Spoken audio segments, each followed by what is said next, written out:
Bonjour Nicolas, merci de nous accorder cette interview depuis le Japon aujourd'hui. Dans un premier temps, peux-tu te présenter rapidement, nous raconter ta première rencontre avec le Bitcoin et ce qui t'a emmené à contribuer au code source du Bitcoin Core? Alors bon, la première fois que j'ai entendu parler du Bitcoin, c'était après la chute de MTGOX en fait. Ben, c'est grâce à MTGOX que j'ai appris au sujet de Bitcoin. Avant ça, je pensais plus que c'était une monnaie faite par une startup, donc j'étais pas spécialement intéressé au truc. Et en fait, je m'étais demandé comment ça se fait que Bitcoin est encore en vie alors que tout le monde s'est fait scammer par cette monnaie de startup. Et donc j'ai commencé à fouiller ce qui s'était passé. Et en fait, bon, j'ai compris que c'était pas du tout la faute de Bitcoin, c'était la faute de la banque qui s'est fait voler son argent. Donc j'ai un peu regardé enfin j'ai un peu regardé le code source, toutes les ressources qu'il y avait à l'époque qui étaient un peu éparpillées de partout pour apprendre au sujet de Bitcoin. Et en fait, j'ai commencé à essayer de coder un petit peu, mais c'était juste vraiment pour le fun au début. Je me suis dit, bah, il y a pas mal de ressources à droite à gauche, c'est un peu éparpillé partout sur le net. Je vais essayer de faire une petite librairie en C Sharp en essayant de rassembler un peu tout ça. Et en fait, il s'est trouvé, bah, bon, comme certains d'entre nous, une fois qu'on a mis le doigt dans Bitcoin, ça nous bouffe tout entier. Et, moi, j'y suis encore aujourd'hui. Maintenant, je bosse à plein de temps là-dedans. En ce qui concerne ma participation à Bitcoin Core, c'est assez récent en fait, parce que je suis pas un Linuxien. Moi, je travaille sur Windows. Je suis un développeur C Sharp et en fait, le code source de Bitcoin est en C++. Donc, je le lisais bien sûr pour ma librairie, mais je l'ai jamais, j'avais jamais compilé, j'avais jamais lancé de code moi-même. Et en fait, en fin décembre, j'étais allé à Hong Kong au Scaling Bitcoin, où il y avait Peter Thiel qui avait fait sa présentation au sujet de scaling, au sujet de Segwit.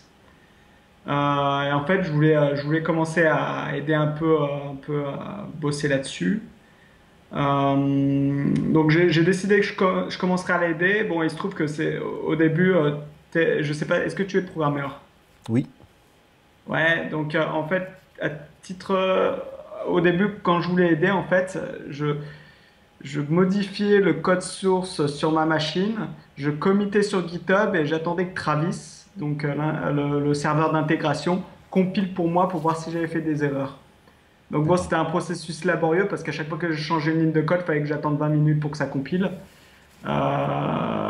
Donc c'était un peu la galère et en fait, il y a un des core dev, BTC Drac, qui m'a aidé à mettre en place mon environnement de dev sur Linux.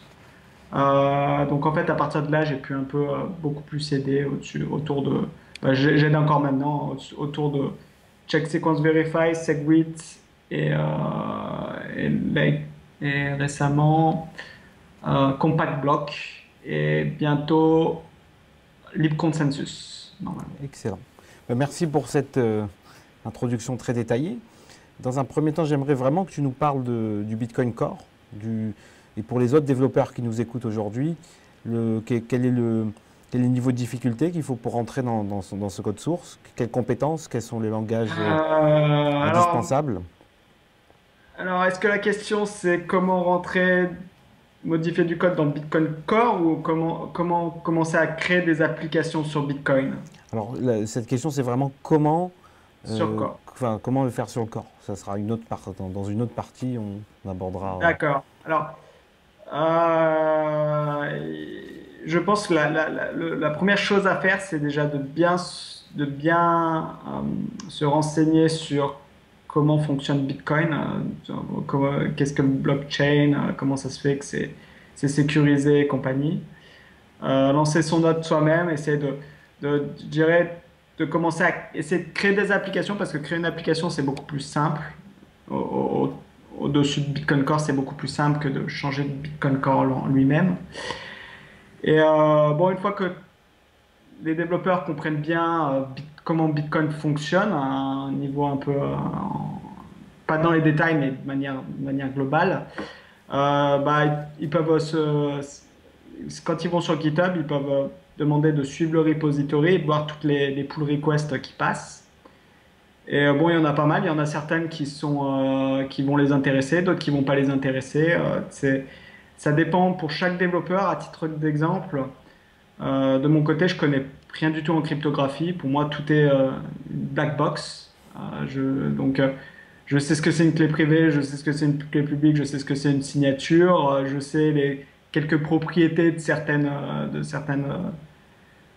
fonctions cryptographiques, mais je n'ai aucune connaissance mathématique. Donc, si par exemple, disons, un Peter Will fait un pull request en ce qui concerne un détail mathématique sur Bitcoin Core, moi je suis incapable de comprendre et bon, c'est parce que c'est pas mon domaine. Une autre personne qui a peut-être un background différent va vouloir rentrer dans ce détail-là.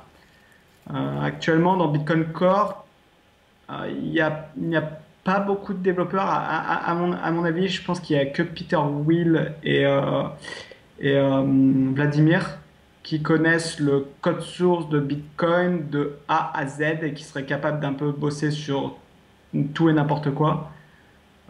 Pour le reste des développeurs, on est tous un peu, disons, concentrés sur notre propre expertise.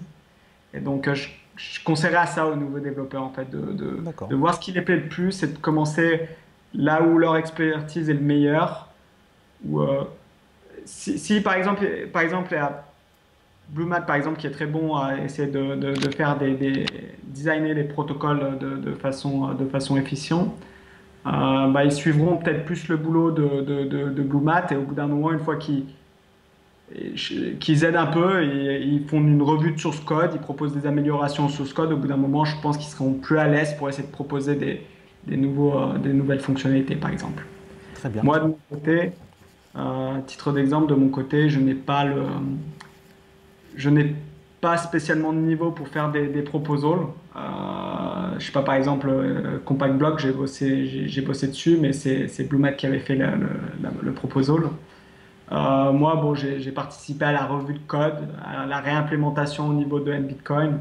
Et en faisant ça, en fait, tu participes au développement de Bitcoin Core en lui-même. Voilà. Excellent. Donc on comprend bien, il faut suivre quand même quelques développeurs clés avant d'être capable de contribuer soi-même.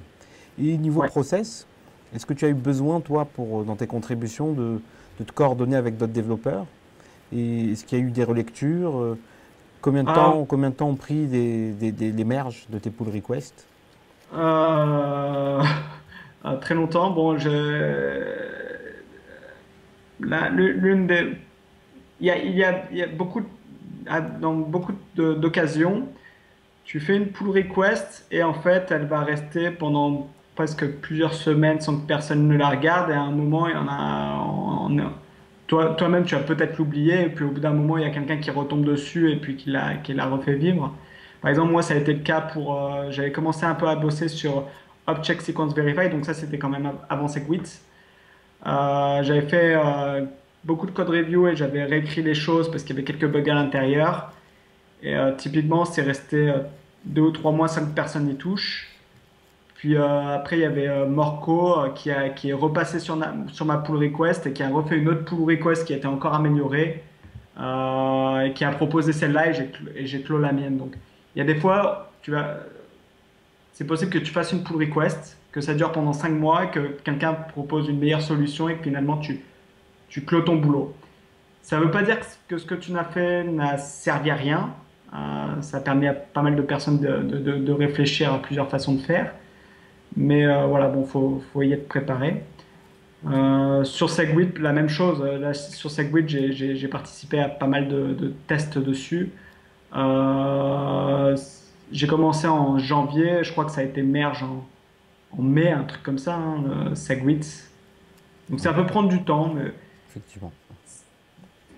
des fois, il y a d'autres pull requests qui cassent ce que tu as fait. Donc, qui cassent ta pull request, qui rentre en contradiction. Bah, dans ces cas-là, chacun est responsable de sa propre pull request. Donc, c'est mon boulot de faire un rebase, ce qu'on appelle un rebase. Ça veut dire de remodifier ma pull request pour qu'elle recompile avec les nouveaux merges qu'il y a eu. Chacun est responsable de son propre pull request jusqu'à ce que ça soit un merge en fait. Effectivement. Alors, je rebondis sur Segwit. Effectivement, tu as beaucoup contribué, en tout cas, ton travail a beaucoup consisté en contribuant à Segwit. Est-ce que tu peux d'abord nous parler de Segwit, ce que c'est, quels sont les enjeux pour le Bitcoin et comment cela même ouvre de nouvelles possibilités pour le futur du Bitcoin? Alors, Segwit, c'est beaucoup de choses à la fois. Alors, euh, ce que j'ai aimé, c'est quand on en a entendu parler, en fait, on était un peu dans une impasse au niveau du block side, de comment augmenter la capacité de transaction. Je donne pas augmenter. Le but, c'est pas d'augmenter la taille des blocs, c'est d'augmenter la capacité de transaction, en fait. Et on était un peu dans une impasse. Et en fait, il y a au moment où Peter Thiel a proposé ça, il a trouvé un moyen de le faire, d'augmenter la capacité en faisant un soft fork. Ça veut dire que ce qui est intéressant, c'est que les anciens programmes qui marchaient avant, on est sûr que ça va toujours marcher. D'accord? Il n'y a pas de, il y a rien qui va casser. Euh, donc, l'un des points majeurs, c'est bien sûr que ça augmente la capacité des transactions, donc jusqu'à 1 méga 700 à peu près. Donc bon, ça c'est un point assez majeur, mais c'est pas, pour moi, c'est pas le plus important. Il y a deux choses plus importantes pour moi. Il y a le fixe de la malléabilité. Oui, est-ce que tu peux Euh, détailler cette partie pour notre ouais, audience qui n'est pas alors forcément familier avec cette notion? oui, alors très rapidement, mais quand tu fais une chaîne de transactions, donc quand tu crées une transaction et que tu ne la broadcastes pas et que tu crées une autre transaction fille, d'accord, qui dépend sur la première. Le problème, si tu fixes pas cette malléabilité, c'est que le jour où tu broadcastes celle-ci, d'accord, la première, la parente, le jour où tu la broadcastes, il y a un attaqueur qui peut changer le hash de la transaction sans l'invalider, d'accord? Mais du coup, ça veut dire que la transaction fille, elle devient plus valide. C'est embêtant. Donc, donc, le problème de la malléabilité, c'est que tu ne peux pas faire de chaîne de transactions facilement. Donc tu es obligé de broadcast la première, attendre que ça se confirme, broadcast la deuxième, attendre que ça se confirme. Sinon, un attaqueur il peut changer l'ID de celle qui n'est pas confirmée et invalider la deuxième. Et en fait, ça pose des problèmes sur pas mal de smart contracts et en particulier sur les payment channels qui impactent aussi Segwit, qui impactent aussi Lightning. En détail, sans Segwit, si on voulait faire Lightning Network, il faudrait que chaque participant soit un full node. D'accord? Donc ça serait un peu délicat en fait, parce que bon, personne ne veut lancer un full node sur son téléphone.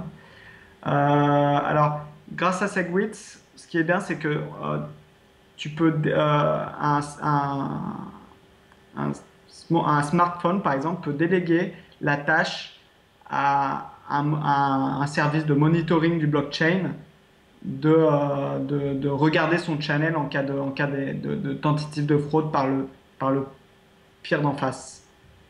Et ça, c'est possible que grâce avec Segwit. D'accord. Il y a un autre avantage super important qui protège des bugs au niveau des blocs Explorer. Donc en fait, la plupart des services qui utilisent Bitcoin, ils dépendent de Block Explorer pour leur donner la valeur des outputs qui sont en train d'être dépensés. Et actuellement, si un hacker hack ces Blockchain Explorer, ce qui va se passer, c'est que une personne avec un client comme Copay, par exemple, ou un- Un wallet. ouais. Le problème, c'est il va signer une transaction qui va dépenser plus de Bitcoin que ce qu'il avait prévu. Donc, par exemple, imaginons que le Blockchain Explorer dit, bah, tiens, le coin que tu es en train de dépenser, c'est un Bitcoin, mais qu'en réalité, sur le blockchain, c'est 100 Bitcoin, et bah, ça veut dire que tu vas envoyer 99 Bitcoin en mining fees bah, à cause du bloc Explorer. Ah, Donc c'est pas c'est un souhaitable. problème assez grave. Une solution pour régler ce problème, c'est de demander toutes les transactions parentes des coins que tu veux dépenser, mais en fait, ça peut faire beaucoup de données à récupérer. Donc en fait, Segwit a réglé le problème en demandant à ce que quand on signe une transaction, on signe aussi le montant du coin que l'on est en train de dépenser. Du coup, si le montant n'est pas le montant que le bloc Explorer te dit n'est pas le bon, les mineurs en fait vont détecter ça et vont rejeter ta transaction. Donc ça met un gros risque en moins, c'est un gros risque en moins.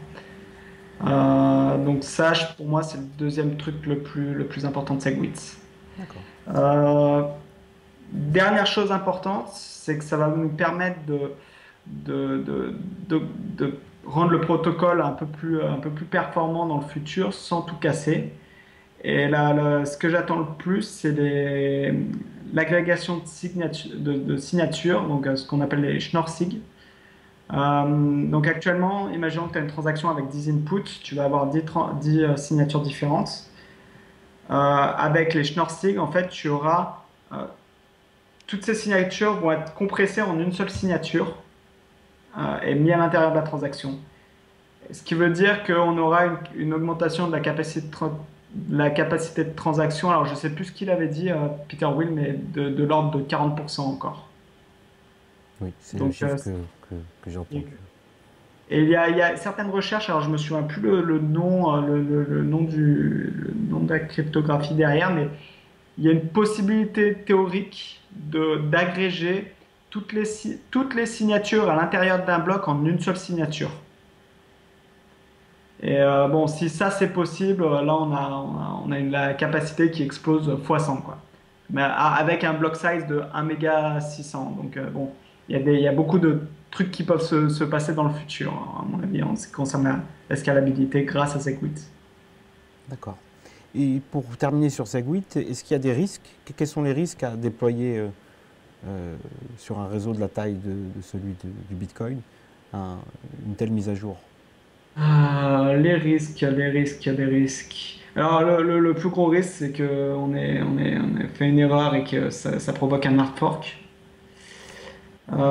S'il y a un hard fork, on a vu un peu ce qui se passait au niveau de Ethereum. C'est pas beau à voir.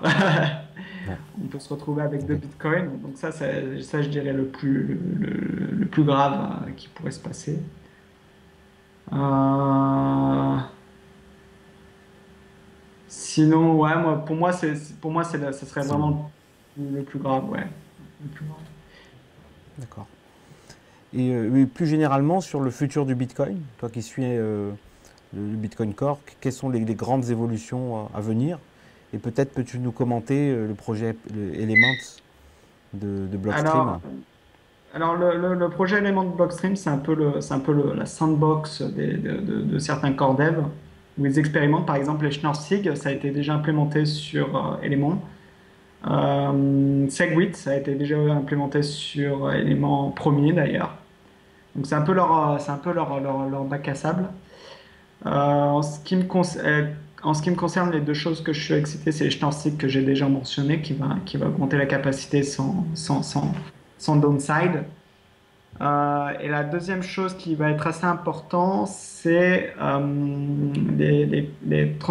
confidential transactions qui va permettre de cacher la valeur des outputs, donc qui va permettre vraiment d'avoir d'augmenter la fongibilité de Bitcoin. Il me semble que Euh, ça fait partie du projet Element également. oui, qui est à mon sens le plus gros vecteur qui pourrait nuire à Bitcoin dans le futur, dans un futur proche, encore plus que la scalabilité. Tu peux détailler les raisons enfin, de cette Alors, nuisance? euh, donc le principe de la fongibilité, c'est que un coin n'est pas égal à un autre. Imaginons que tu imaginons que tu as imaginons que tu as deux wallets. Tu as un wallet pour économiser, d'accord? Et un wallet, je sais pas, par exemple, où tu reçois de l'argent, par quelqu'un d'une autre façon. Euh, Actuellement, imaginons que euh, tu vis comment dire? Imaginons que tu vis dans un pays un peu répressif. Le problème, c'est que quand tu vas vouloir vendre ces bitcoins sur un échange, ils vont pouvoir te demander, ils vont pouvoir te demander la question, bah, d'où vient ces bitcoins en question. Donc tout simplement pour des raisons fiscales, hein, d'où viennent ces bitcoins. Et tu pourras pas vraiment leur dire, bah, ça vient des économies que j'ai fait avant, parce qu'ils vont dire, bah, attends, il n'y a pas de trace entre les bitcoins que tu as achetés sur un échange avant et ceux que tu es en train de vendre actuellement. Ça paraît, il y a beaucoup de gens qui vont dire, ah, bon, c'est juste les tax evaders qui vont faire ça. Mais bon, le problème, c'est que le jour où il y a un altcoin comme un qui va venir bientôt, Zcash, Oui. qui règle ce problème une fois pour toutes, tu peux être sûr que l'économie va se mettre en marche pour changer de coin et passer à Zcash. C'est, pour moi, si un gouvernement devient répressif sur les échanges, alors les gens vont trouver quelque chose d'autre. Actuellement, les gens utilisent Bitcoin parce que passer par le système bancaire est devenu trop difficile. Moi, par exemple, à titre d'exemple, je vis au Japon depuis l'année dernière, seulement grâce à Bitcoin, pour la simple raison que je ne pouvais pas avoir de compte en banque au Japon. Donc tout simplement parce que j'avais un visa de courte durée. Donc c'est très difficile d'ouvrir des comptes en banque. Et en fait, quand on visite les pays, quand on voyage beaucoup, en fait, Bitcoin est devenu la monnaie la plus simple à utiliser, de façon très claire. Et en fait, c'est ce qui va se passer, c'est que si Bitcoin devient difficile à utiliser à cause des pressions bureaucratiques et fiscales au niveau de Bitcoin, bah, les gens vont passer ailleurs. Et actuellement, il y a Zcash qui va sortir, va permettre aux gens de s'échapper de ce moyen-là. Donc pour moi, c'est le plus grand frein à Bitcoin en fait. Et il y a une autre raison aussi dans lequel c'est délicat. Imaginons que tu es une grosse boîte, que tu fais beaucoup d'échanges en Bitcoin. En fait, en traçant les Bitcoins, tes compétiteurs, par exemple, peuvent évaluer le chiffre d'affaires que ta compagnie fait, par exemple, ou des choses comme ça. Ce qui peut être, ce qui dans des domaines financiers est très problématique. Donc ça Oui. aussi, Effectivement. ça joue.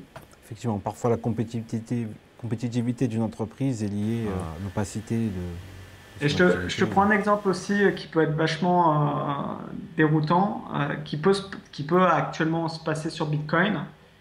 Donc, imaginons, pour l'instant, le pouvoir de minage est principalement en Chine, on est d'accord?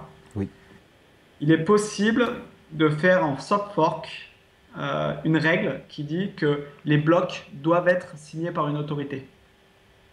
En soft fork.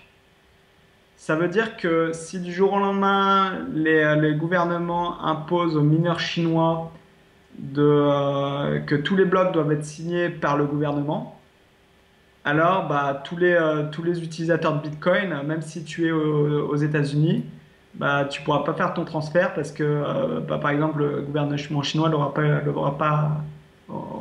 pas signé. waouh. Donc, bon, ça, c'est un risque aussi. Bon, c'est un risque, mais oui et non, dans le sens où si ça se passe, il peut avoir d'autres fermes de minage qui vont se créer, par exemple, aux États-Unis, qui vont essayer de ne plus forcer ce soft fork. Mais voilà, bon, ça peut être un cas un peu dangereux pour Bitcoin. D'accord. Ok, c'est une bonne transition avec un autre aspect et sur lequel je veux échanger avec toi. C'est sur la gouvernance du Bitcoin. Hmm. Comment, enfin, quelle est ta vision sur le mode de gouvernance actuel? sur le processus de mise en place de nouvelles fonctionnalités, les BIP. Et, enfin, Alors, comment tu vois l'articulation de... la participation à Bitcoin est très ouverte, hein. Il ne faut pas voir Bitcoin Core comme un espèce de club fermé ou hermétique aux idées. Les BIP, si tu as une amélioration à Bitcoin, tout le monde peut proposer son propre BIP. La barrière est assez haute parce que beaucoup de contributeurs sont vraiment spécialistes sur des domaines très particuliers, et ont un très gros niveau technique. Je dirais que même moi, je n'ai jamais proposé de BIP parce que je ne me sens pas capable d'avoir les compétences pour. Euh, le seul truc important, c'est qu'il ne faut pas avoir peur de, du feedback que les autres développeurs vont donner, qui sont des fois sans les gants de boxe. Donc, tout le monde peut proposer, tout le monde peut faire un pull request. Le, il faut bien différencier la gouvernance de Bitcoin avec la gouvernance de Bitcoin Core. Bitcoin, alors, dans Bitcoin Core, la gouvernance est très simple. Il y a une fonctionnalité, si la fonctionnalité est controversiale, personne enfin, Vladimir ne va pas la merger. C'est simple, si quelqu'un propose quelque chose et tout le monde n'est pas vraiment à 100% d'accord avec ça, il ne va pas merger là-dessus. C'est une approche très conservatrice. Euh, Après, ça ne veut pas dire que Bitcoin en lui-même suit ce principe-là. Tu peux très bien faire ton propre full node et avec une gouvernance un peu plus laxiste de type de dictateur bénévolent. Après, la grande question, c'est comment tu vas faire pour convaincre d'autres personnes d'utiliser ton node s'il y a des idées controversiales à l'intérieur. Et le truc, c'est que si tu veux convaincre des personnes à utiliser ton node, s'il y a des fonctionnalités qui sont controversiales, alors tu vas avoir beaucoup de difficultés à récupérer des gens, à utiliser ton propre node à toi. Ouais, on va pas fédérer. Mais bon, tu peux quand même faire des expérimentations. Tu peux tenter de faire tes expérimentations et puis voir comment ça se passe.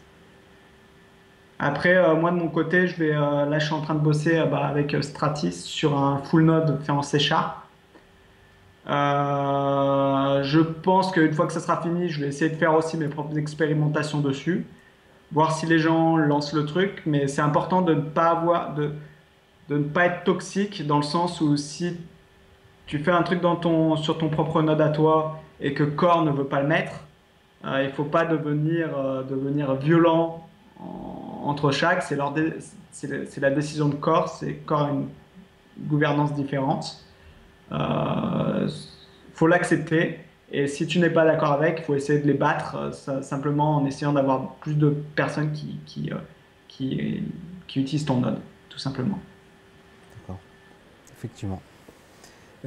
Sur ce thème, on entend parfois parler de tyrannie des corps développeurs. Est-ce que c'est quelque chose que tu as ressenti dans les échanges que tu as pu avoir Alors, avec les développeurs corps de mon côté, pas du tout. J'ai déjà eu du feedback un peu sévère de certaines propositions que j'ai fait, mais bon, ça reste toujours. Faut pas le prendre personnellement. Ce qui est sûr, c'est que le mérite technique, le pur mérite technique n'est pas suffisant pour être sûr que ton node va être utilisé par tout le monde. Donc en fait, Core était parti du principe que rien qu'avec l'excellence technique, les gens vont utiliser leur node. Le problème, c'est que même si tu es bon techniquement, si tu ne sais pas vendre ce que tu fais, alors les gens vont être peut-être poussés à utiliser des solutions qui sont techniquement moins bonnes. tout simplement grâce à la pub, tu sais, comment on appelle ça, au marketing, tout simplement. Et ça, Core l'a bien compris. Et à partir du moment où Core l'a compris, on a eu pas mal de collaborateurs, pas de collaborateurs, de contributeurs qui essayent de participer à améliorer la communication de Core. Donc, par exemple, Harding, comment il s'appelle? Je me souviens plus de son nom, mais Harding, par exemple, qui a écrit beaucoup d'articles. À chaque fois qu'il y a une proposition de Core, il fait des gros articles sur bitcoincore.org. Il y a eu, alors, je connais pas le nom de tout le monde en fait.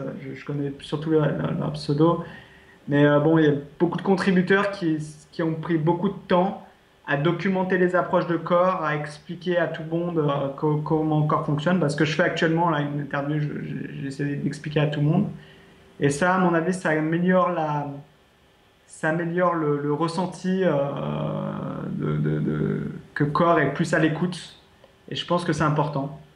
Ah, Mais à mon sens, il n'y a pas de tyrannie de Core. C'est juste que quand on fait une proposition technique, des fois, il y en a qui vont sans les gants de boxe pour le feedback.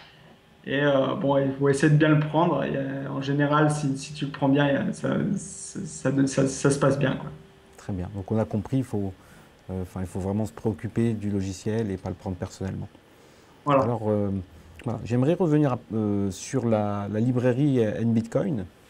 Et est-ce que tu peux revenir sur les raisons qui t'ont amené à créer cette librairie pour savoir comment toi-même tu l'utilises, et puis qui nous parlait un peu des autres utilisateurs et sur les types de Alors, use cases qu'ils mettent en place grâce à cette librairie. ouais, alors les librairies, en fait, elles ont une place assez importante dans l'écosystème parce que euh, les, euh, donc, quand tu veux créer un service Bitcoin, donc à n'importe quel langage, PHP ou n'importe quoi, tu dépends toujours d'une librairie pour, par exemple, signer tes transactions, construire tes transactions, ce genre de choses. Euh, et tu passes pas par Core. Core, c'est juste un logiciel qui te permet d'avoir l'état du blockchain et faire des requêtes dessus. Mais dans beaucoup de cas, tu peux pas te baser sur Core pour toutes les opérations. Des fois, tu as besoin d'une librairie pour signer ce genre de choses. À titre d'exemple, si tu utilises un téléphone portable et que tu veux faire une application sur ton téléphone portable, tu peux pas lancer un Bitcoin Core sur ton téléphone portable. Donc, tu as besoin d'une librairie pour faire un certain nombre d'opérations pour n'importe quel service, donc que ça soit exchange, wallet, n'importe quoi. Donc en fait, moi j'ai commencé à faire cette librairie en Bitcoin parce que à l'époque où je suis rentré, en fait, il y avait beaucoup de librairies. Chacun faisait son petit truc dans son coin et il n'y avait pas une seule librairie qui consolidait tout ça. Donc j'ai essayé de consolider un peu pour le fun en fait, tout simplement. Et en fait, au fur et à mesure que ça grandit, comme je te dis, les services, donc que ce soit des wallets, des exchanges et compagnie, commençaient à me contacter pour utiliser cette librairie. Donc bon, j'ai bossé avec pas mal de gens de l'industrie sur leurs propres services en utilisant Bitcoin. Et par exemple, maintenant, un Bitcoin est la première librairie qui fonctionne sur toutes les plateformes. Donc c'est du C Sharp, mais ça fonctionne aussi bien sur du Linux, sur de l'iOS, sur de l'Android, sur du Windows Tablet, sur du Windows 8, sur du Windows Universal, enfin sur toutes les plateformes que tu imagines, Bitcoin fonctionne. Et c'est super important parce que ça veut dire que sur toutes ces plateformes, les développeurs peuvent partager le même code source. Donc ça diminue considérablement les temps de développement.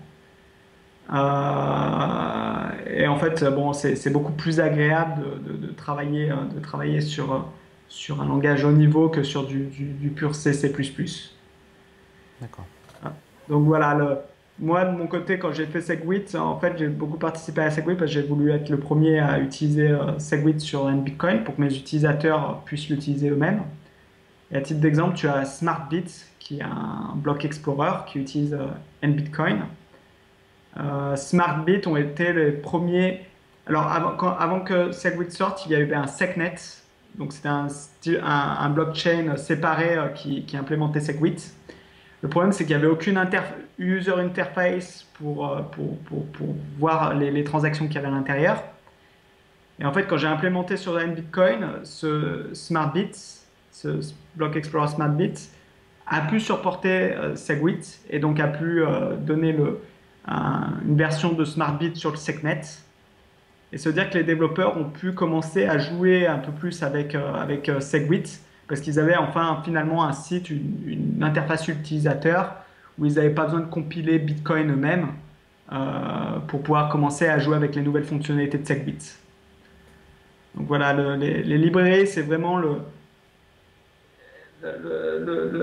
l'ordre, c'est premièrement, tu as les Bitcoin Core qui améliorent le protocole, mais personne ne va prendre avantage de ces améliorations du protocole s'il n'y a pas les librairies qui implémentent ces fonctionnalités. Puis après, tous les services dépendent de cette librairie. D'accord. Donc, bon, à titre d'exemple, attends, j'avais une liste des,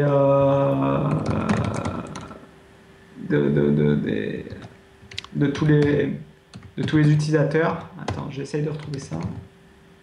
Alors, par exemple, il y a leakex.com, donc qui sont une plateforme d'échange de Colored Coin, qui est avec une application iOS.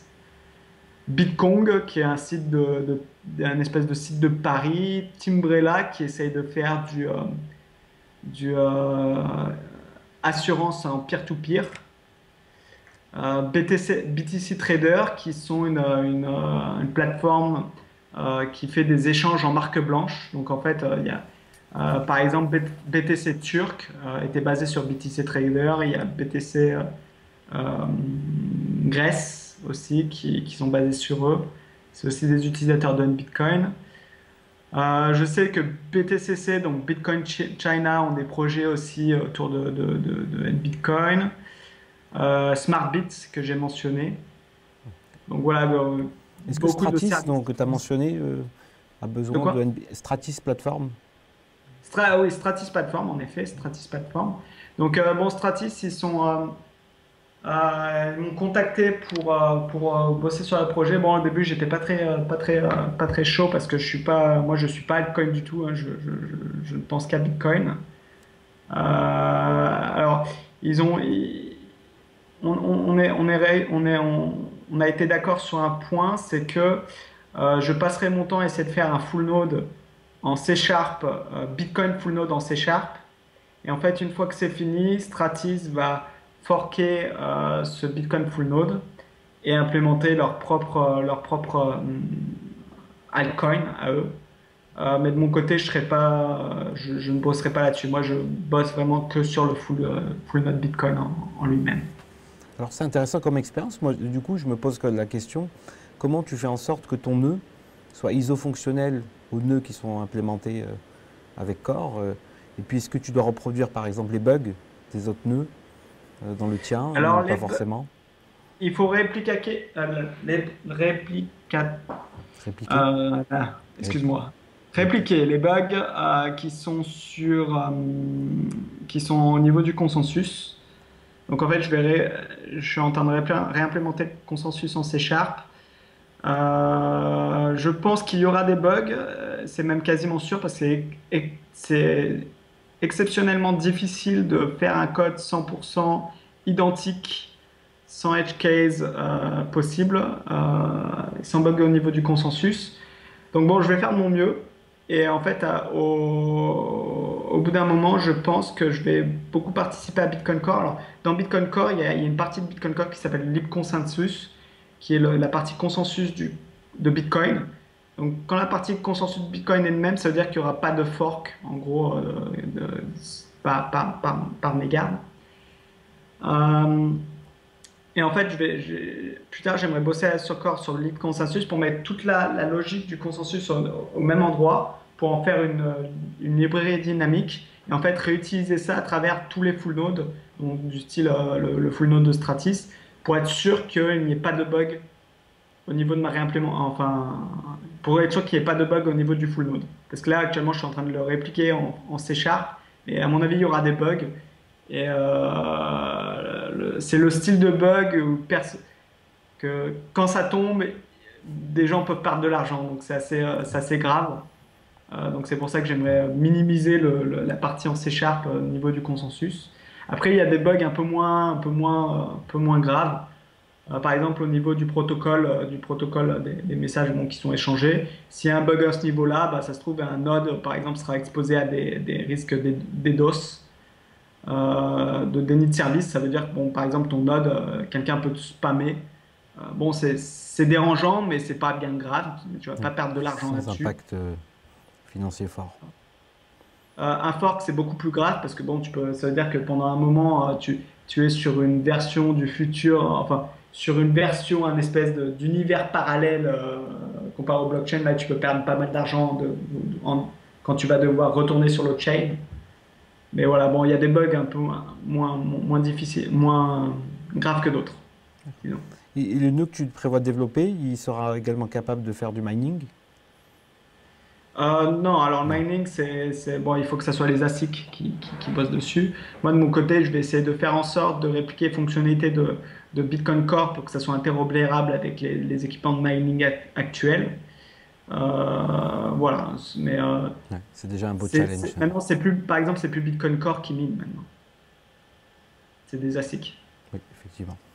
D'accord. Bon, en tous les cas, bon courage pour cette implémentation, dont on entendra Merci. certainement beaucoup parler dans les prochains mois. Alors, j'aimerais maintenant parler de vision plus haut niveau sur le marché. Comment toi, tu vois le marché du Bitcoin évoluer dans les 5 prochaines années? Je suis assez confiant au niveau des banques qui vont retourner de leur petit nuage blockchain et revenir sur les fondamentaux qui est Bitcoin. Cette année, il y a eu beaucoup de hype en ce qui concerne les smart contracts, blockchain. Le truc, c'est qu'il y a eu beaucoup d'enfumage et que les banques commencent à se dire, OK, bon, on a compris, c'est compliqué, où est-ce qu'on commence? Et en fait, l'endroit où commencer le plus simplement, bah, c'est Bitcoin. Le truc où il y a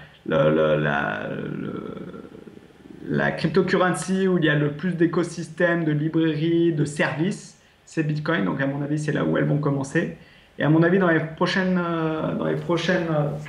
pas longtemps, tu vas voir les banques qui vont commencer à se pencher dessus de façon sérieuse. Dans les 5 prochaines années, je vois aussi l'émergence de Lightning Network. Je pense que ça va prendre un peu de temps parce il faut le temps de redévelopper tout un écosystème dessus, donc des wallets Lightning, le protocole Lightning, donc il y a pas mal de trucs à faire. Mais clairement, échanger de l'argent sans attendre le temps de confirmation, c'est assez vital. Et aussi Lightning, ça améliore énormément la fongibilité. Parce qu'en fait, quand tu fais une transaction sur le blockchain, elle est visible par tout le monde pour toujours. Sur Lightning, tu ne vois que la création d'un channel et la fermeture d'un channel. Et toutes les transactions qui se font au milieu, ça apparaît nulle part en fait. Donc ça va augmenter énormément la fongibilité de Bitcoin. Donc déjà pour ces deux raisons, je pense que il va avoir un énorme engouement. Je suis un peu inquiet sur un seul truc, c'est au niveau de Zcash. Donc Zcash, bon, ça va être une monnaie qui va être à 100% fongible. Apparemment, au niveau de la crypto, ils utilisent des primitives cryptographiques qui sont assez nouvelles, donc qui Oui. peuvent être cassées. On n'est pas vraiment sûr. Mais en théorie, en pratique, si ça marche et que une partie de l'économie passe là-dessus, enfin, je sais pas l'impact que ça va avoir avec Bitcoin. Donc c'est pour ça que j'aimerais vraiment voir Lightning Network arriver le plus tôt possible pour essayer de contrecarrer Zcash. D'accord.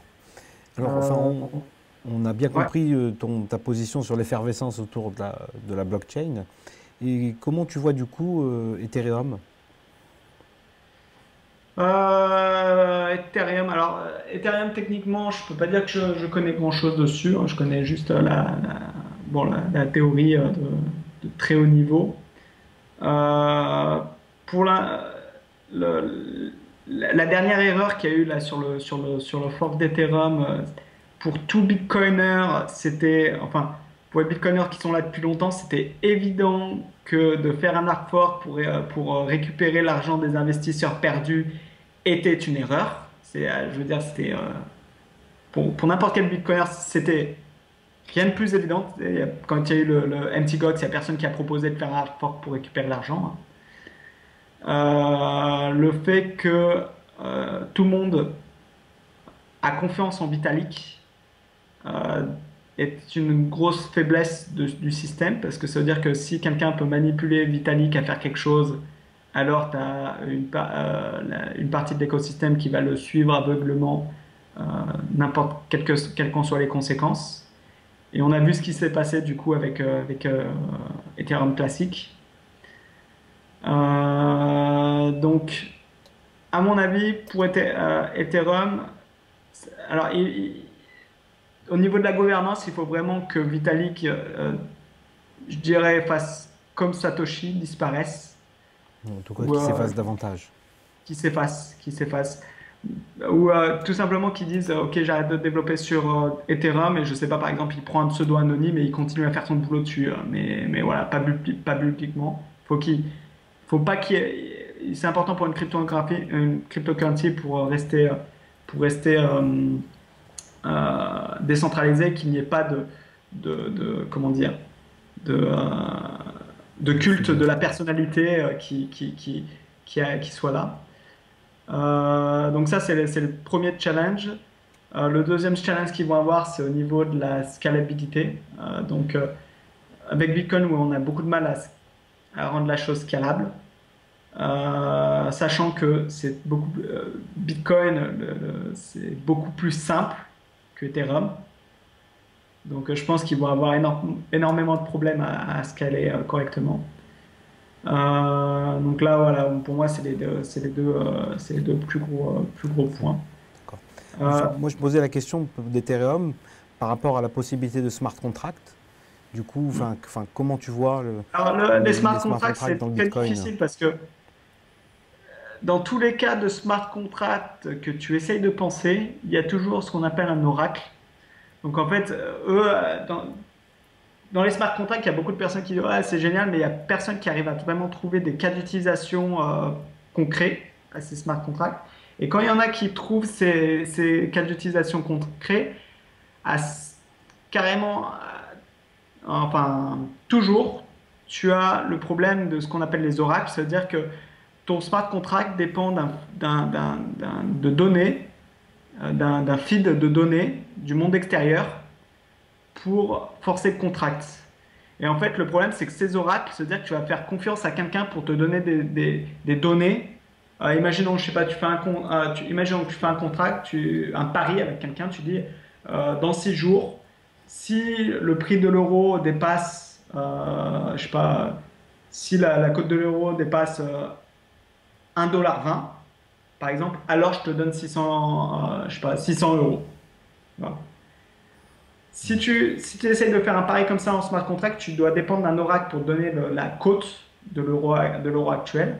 Et cet oracle, en fait, tu t'as pas vraiment un moyen pour qu'il soit vraiment trustless. Et vu que tu n'as pas vraiment de moyen pour que cet oracle soit trustless, ça veut dire que tu peux changer tout ce système de smart contract par simplement une multisig. Tu n'as pas besoin d'un gros système de contrat compliqué. Tu fais juste un multisig où l'oracle est chargé de divulguer une clé ou de signer s'il y a une certaine condition qui se déclenche, et tu as ton système. Donc tu n'as pas vraiment besoin de smart contract dans ces cas-là. Euh, Après, autre cas aussi, pour pas mal de cas, imaginons que tu as des instruments du style. Bon, la plupart du cas, les gens ils disent bon, on veut pas trader de l'Ether, on veut trader, je sais pas, des euros, des dollars ou n'importe quoi. Et en fait, quand tu veux trader de l'euro, du dollar ou n'importe quoi sur un blockchain, ça veut dire que tu dois avoir ce qu'on appelle des colored coins. Ça veut dire une façon de représenter une fiat monnaie sur le blockchain. Et le problème avec ces fiat, ces colored coins, c'est que elles dépendent toujours de la confiance que tu as dans l'issuer du coin. Et en fait, actuellement, c'est très compliqué. Enfin, c'est très compliqué d'avoir un issuer de confiance qui prenne ce rôle. Déjà, pour une raison, c'est que les banques, elles sont très risque averses et que pour l'instant, pour les régulations, elles sont pas trop sûres de ce qui va se passer, donc du coup, elles n'osent pas faire ça. Si tu le fais, tu risques de te retrouver en prison parce que bon, c'est quelque chose que tu peux pas faire sans avoir des licences financières. Donc, tu as aussi ce cas où ça devient difficile de faire ce genre de choses. Euh, c'est très difficile d'expliquer aussi les problématiques rencontrées parce que pour des gens qui ne sont pas habitués vraiment à la finance ou comment les monnaies fonctionnent, imaginons que j'ai des euros dans mon compte en banque. Toi, je t'envoie par virement bancaire 100 euros. Pour toi, les 100 euros que j'ai dans mon compte en banque et les 100 euros que tu as dans ton compte en banque, pour toi, c'est la même monnaie. En tant qu'utilisateur, c'est la même monnaie. Les deux, c'est des euros. Mais en pratique, c'est pas le cas.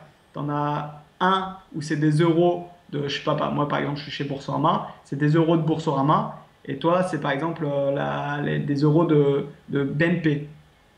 Et le truc, c'est que tout le système financier est fait en sorte pour cacher ce genre de Cette différence. cette différence pour faire en sorte que c'est tout paraît comme si c'est la même currency, excepté que c'est pas vraiment la même en réalité. Et bah, tu le vois, hein, par exemple, si tu as du cash, c'est pas pareil que si tu as des euros sur ton compte en banque, parce qu'avec ton cash, tu vas pouvoir l'échanger facilement une fois que tu es au Japon. Par contre, si tu as un compte en banque et que tu veux échanger ton fric que tu as sur ton compte en banque au Japon, bah, tu vas pas pouvoir l'échanger très facilement. Donc, c'est pas vraiment la même monnaie. Et en fait, le truc, c'est que dès que tu essaies d'utiliser des colored coins, tu dois être conscient de cette différence de monnaie.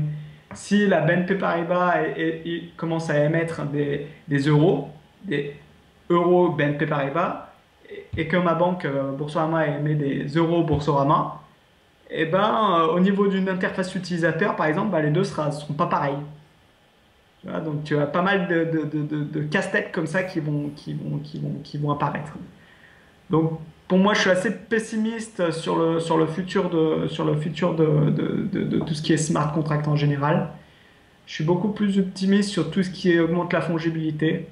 Parce que euh, euh, si Bitcoin devient quelque chose qui marche, et je pense que ça va marcher, les acteurs qui sont contre Bitcoin vont attaquer la fongibilité. Et à mon avis, n'importe quelle cryptocurrency qui améliore la fongibilité vont être les cryptocurrencies de choix que tout le monde va choisir par la suite dès qu'il va commencer à avoir des attaques sur Bitcoin. Donc pour moi, les smart contracts sont beaucoup moins importants que la fongibilité. Alors en parlant de monnaie fongible et de transactions confidentielles, en ce moment on voit des monnaies comme Monero, comme Dash ou comme Shadowcoin, dont le cours gagne en popularité. Et est-ce que pour toi, c'est une menace pour le Bitcoin ou au contraire ça confirme cette tendance? Alors ça confirme la tendance au niveau des cryptocurrencies. Au niveau de Bitcoin, c'est clairement détrimental. Donc, ce qu'il faut bien comprendre, c'est que le dark market est en général toujours précurseur de ce qui, de ce qui va se passer dans le grand public. Et ce qui me fait peur, c'est que récemment, apparemment, un certain dark market commence à utiliser Monero en tant que monnaie. Ça veut dire que le problème de la fongibilité est assez prononcé au niveau de Bitcoin pour que certaines dark markets investissent du temps et de l'argent pour le développement d'une autre cryptocurrency qui est moins populaire. Et ça veut dire que le jour où Zcash sort, il y a de grandes chances qu'une grande partie commence à faire le switch. Et c'est mon avis personnel, mais je pense que le marché noir tire un peu toute l'économie, en réalité tire un peu toute l'économie. Et que c'est pour ça que j'insiste énormément sur la fongibilité. C'est que tout simplement que si Aujourd'hui, ces marchés noirs font une différence entre Bitcoin et une autre monnaie juste à cause juste à cause de la fongibilité. Ça veut dire que dans le futur, ça pourra se passer ainsi. Euh, je pense que dans un futur proche, les gouvernements vont devenir de plus en plus répressifs.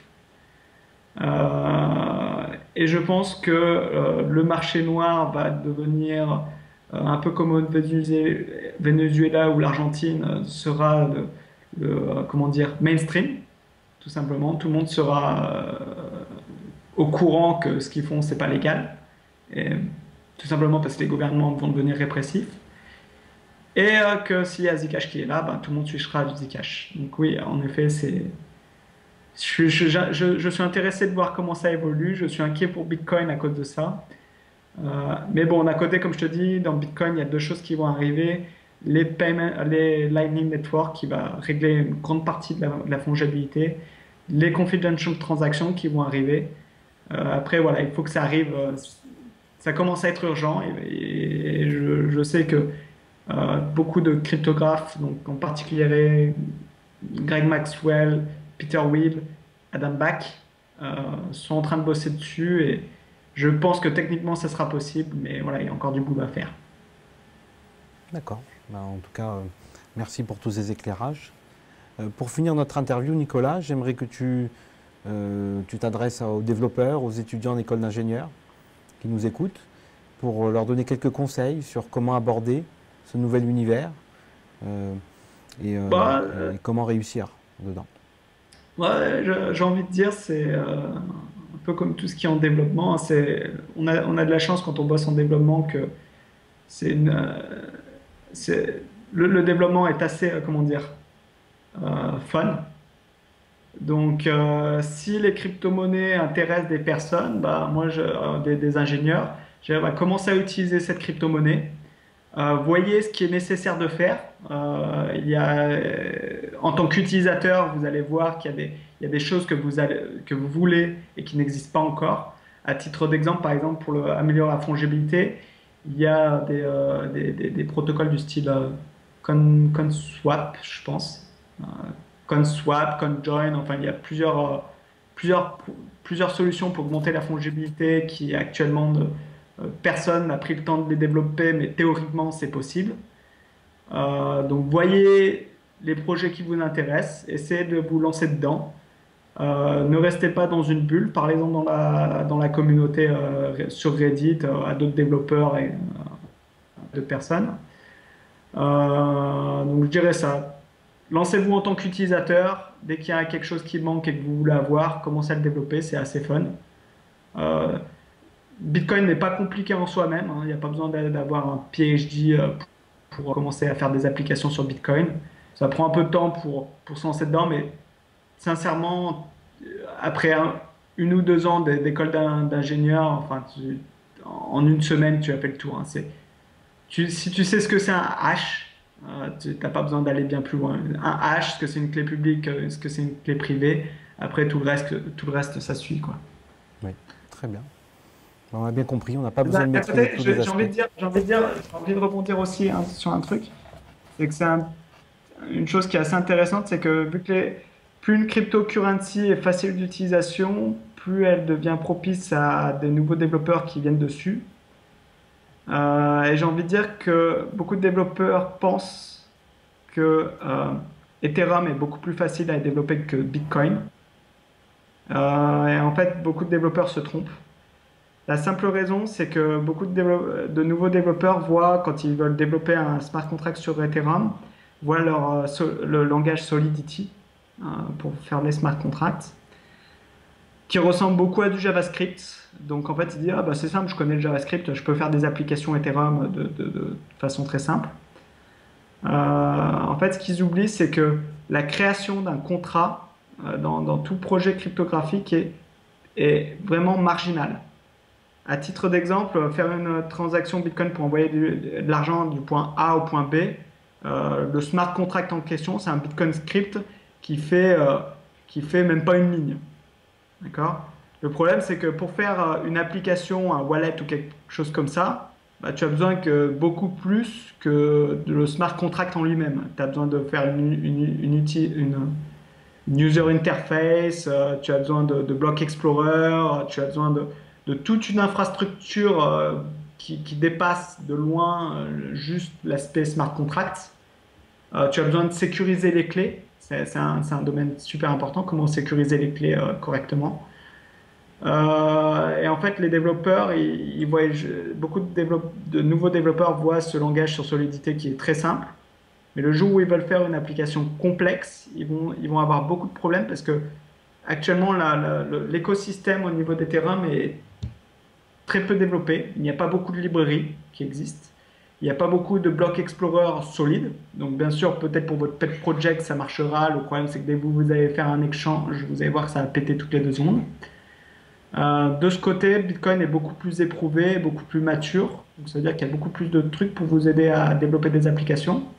Donc, contrairement à ce que beaucoup de développeurs, nouveaux développeurs pensent, développer sur Bitcoin est plus simple que de développer sur Ethereum.